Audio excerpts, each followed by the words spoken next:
ಅಸ್ಸಲಾಮು ಅಲೈಕುಂ ವರಹಮತುಲ್ಲಾಹಿ ವಬರಕಾತು. ಬಿಸ್ಮಿಲ್ಲಾಹಿರ್ ರಹ್ಮಾನಿರ್ ರಹೀಮ್. ಈ ಸಂದರ್ಭಗಳಲ್ಲಿ ನಾವು ಮನೆಯಲ್ಲಿ ಶಬೆ ಬರಾತ್ ಹೇಗೆ ಆಚರಿಸಬೇಕೆಂದು ಹೇಳುತ್ತೇನೆ. ಅದಕ್ಕೆ ಮೊದಲು ನಮ್ಮ ಚಾನೆಲ್ ಆಲ್ ಮೀಡಿಯಾಗೆ ಸಬ್ಸ್ಕ್ರೈಬ್ ಮಾಡಿ. ಅಲ್ಲಾಹ್ ತಾಲಾ ಈ ರಾತ್ರಿಯಲ್ಲಿ ಬರುವ ವರ್ಷದಲ್ಲಿ ಏನು ನಿರ್ಧಾರಗಳನ್ನು ಮಾಡಬೇಕು ಮತ್ತು ಜೀವಂತ ಜೀವಿಗಳಿಗೆ ಎಷ್ಟು ಜೀವವನ್ನು ಕೊಡಬೇಕು, ಈ ರಾತ್ರಿ ತನ್ನ ಪಾಪಗಳಿಂದ ಕ್ಷಮೆ ಕೇಳುವ ರಾತ್ರಿ ಮತ್ತು ಅವನ ಪೂಜಿಸಲು ಬಯಸುವ ಪಟ್ಟಣದ ರಾತ್ರಿ. ಹದೀಸ್ ಶರೀಫ್ನಲ್ಲಿ ಬರುತ್ತದೆ, ಕೂಮು ಲೈಲಹ ವಸೂಮು ನಹಾರಹ, ಅಂದರೆ ಈ ರಾತ್ರಿಯಲ್ಲಿ ಅಲ್ಲಾಹನ ಪೂಜಿಸಿ ಮತ್ತು ಆ ದಿನದ ಉಪವಾಸ ಮಾಡಿ. ಪವಿತ್ರ ಪ್ರವಾದಿ ಸಲ್ಲಲ್ಲಾಹು ಅಲೈಹಿ ವಸಲ್ಲಂ ಹೇಳುತ್ತಾರೆ, ಏ ಆಯಿಷಾ, ನಿನಗೆ ಗೊತ್ತಾ?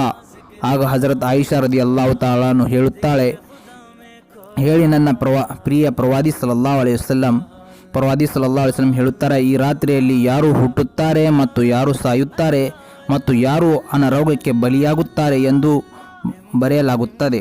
ಅಲ್ಲಾಹ್ ತಾಲಾ ಈ ರಾತ್ರಿಯಲ್ಲಿ ರಾತ್ರಿಯಿಂದ ಸೂರ್ಯೋದಯದ ತನಕ ಇರುತ್ತಾನೆ.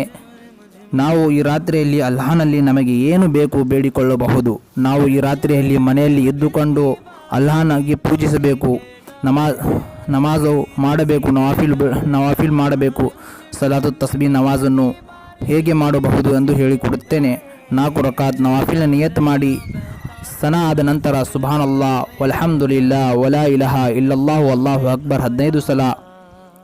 ಮೊದಲನೆಯ ರಕಾತ ಸೂರತಗಳ ಹೋದ ನಂತರ 10 ಸಲ, ರುಕುದಲ್ಲಿ ಹೋದ ನಂತರ 10 ಸಲ, ರುಕು ಆದ ಮೇಲೆ 10 ಸಲ, 2 ಸಜ್ದೆಗಳ ಒಳಗೆ 10 ಸಲ, 2 ಸಜ್ದೆಗಳ ಆದ ನಂತರ ನಡುವೆ 10 ಸಲ, 1 ರಕಾದಲ್ಲಿ 70 ಸಲ ಮತ್ತು 4 ರಕಾತ್ನಲ್ಲಿ 300 ಸಲ ಓದಬೇಕು. ಅಸ್ಸಲಾಮು ಅಲೈಕುಂ ವರಹಮತುಲ್ಲಾಹಿ ವಬರಕಾತು.